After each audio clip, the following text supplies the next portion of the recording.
Estudo Bíblico 9.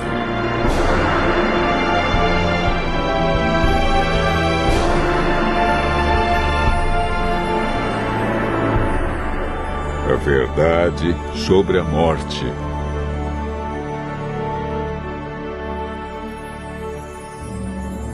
A morte é uma inimiga cruel. E a maioria das pessoas já sentiu a dor e a tristeza que ela traz. O assunto da morte tem sido um mistério que muitos tentam decifrar. Muitos têm especulado sobre o estado dos mortos. Para onde eles vão? Existe consciência na morte? Será a morte o fim ou apenas um estágio? Uma passagem para outras vidas?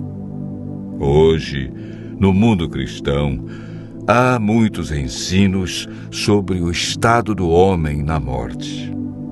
Vejamos o que a Bíblia diz.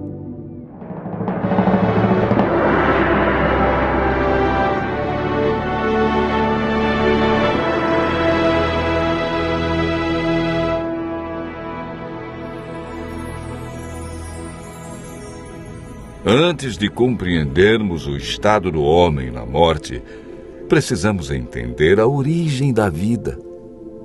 O homem é formado por dois ingredientes: pó da terra e fôlego de vida. A união desses dois elementos resulta em vida. Gênesis, capítulo 2, verso 7, declara: Então formou o Senhor Deus ao homem do pó da terra e lhe soprou nas narinas o fôlego de vida, e o homem passou a ser alma vivente. É importante notar que o homem, ao ser criado, não recebeu uma alma, mas se tornou alma vivente. Isto significa que quando falta um desses dois elementos, pó ou fôlego, a alma morre. Ezequiel afirma claramente em seu livro no capítulo 18, verso 4. A alma que pecar, essa morrerá. O ensino da imortalidade da alma não tem fundamento bíblico. Paulo afirma em 1 Timóteo, capítulo 6, versos 15 e 16, que a imortalidade é um atributo exclusivo de Deus. A Bíblia é clara em afirmar em Gênesis capítulo 3, verso 4, que a teoria de vida após a morte é um dos enganos do inimigo de Deus. Essa ideia foi propagada ao longo dos séculos através de influências pagãs e introduzida no cristianismo durante a Idade Média. A Igreja absorveu o conceito grego de corpo e espírito como entidades separadas, contradizendo assim o que Deus disse: certamente morrerás. Gênesis capítulo 2, verso 17. Gênesis 3, verso 19 declara: porque tu és pó e ao pó tornarás. Eclesiastes 12, verso 7 diz que por ocasião da morte, o pó volte à terra como era e o espírito volte para Deus que o deu. O espírito que ele deu na criação foi o fôlego de vida. A palavra espírito, que vem do hebraico ruach, ou nechamar, e do grego pneuma, é empregada centenas de vezes na Bíblia. Algumas vezes traduzida por fôlego e outras por espírito, podendo ser usadas alternadamente. Portanto, espírito na Bíblia nunca se refere a uma entidade consciente, desencarnada. Pelo contrário, Davi afirma: os mortos não louvam o Senhor, nem os que descem ao silêncio. Salmo 115, verso 17. O homem, ao ser criado, recebeu imortalidade condicional. Para mantê-la, deveria viver em obediência. Gênesis capítulo 2, versos 16 e 17.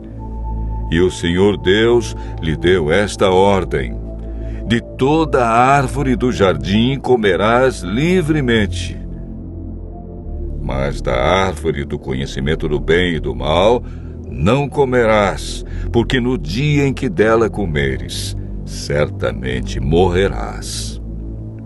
Deus declarou claramente: morrerás.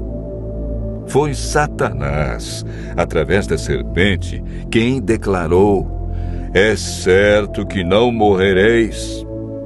Essa foi a maior mentira do universo que se mantém até os dias de hoje. Adão e Eva conheciam apenas um mundo cheio de vida, e a morte era um mistério. Eva desobedeceu a Deus, comeu do fruto proibido e o deu a Adão. Como resultado, o que Deus disse se cumpriu. A morte, a dor e o sofrimento passaram a existir. Após o pecado, herdamos uma natureza egoísta que não tem prazer em estar na presença de Deus. Lemos em Eclesiastes 9, versos 5 e 6. Os vivos sabem que hão de morrer, mas os mortos não sabem coisa nenhuma, nem tampouco terão eles recompensa, porque a sua memória jaz no esquecimento. Amor, ódio e inveja para eles já pereceram. Para sempre não têm eles parte em coisa alguma do que se faz debaixo do sol. A Bíblia diz que os mortos não sabem coisa alguma, portanto, não podem se comunicar com os seres vivos e nem os vivos com eles. A pessoa, quando morre, permanece na sepultura em um estado de inconsciência. Jesus considerou a morte como um sono. Antes de ressuscitar a Lázaro, afirmou: nosso amigo Lázaro adormeceu, mas vou despertá-lo. Jesus apresenta a solução para a morte em João, capítulo 5, versos 28 e 29. Não vos maravilheis disto, porque vem a hora em que todos os que se acham nos túmulos ouvirão a sua voz e sairão. Os que tiverem feito o bem para a ressurreição da vida, e os que tiverem praticado o mal para a ressurreição do juízo, que ocorrerá após os 1000 anos. O que receberão aqueles que participarem da primeira ressurreição, a ressurreição da vida? 1 Coríntios, capítulo 15, versos 51 a 53, declara: eis que vos digo um mistério.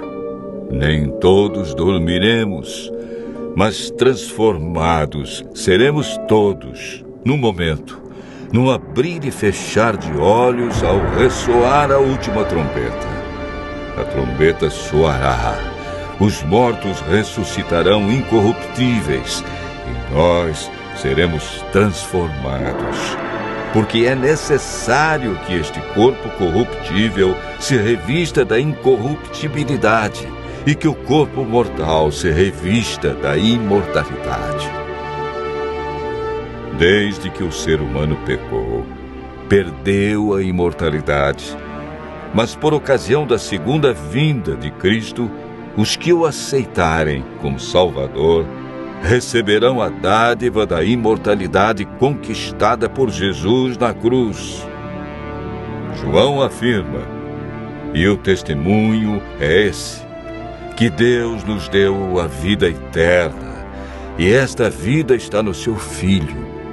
Aquele que tem o Filho tem a vida.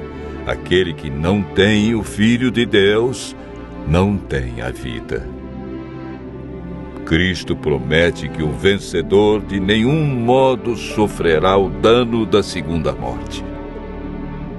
Aqueles que aceitam a Cristo e a salvação que Ele traz experimentarão a alegria indescritível por ocasião de sua vinda. Desfrutando felicidade plena, passarão toda a eternidade em companheirismo com seu Senhor e Salvador. Continue ouvindo a voz de Deus e seguindo a sua palavra, e desfrute pela fé a esperança da imortalidade.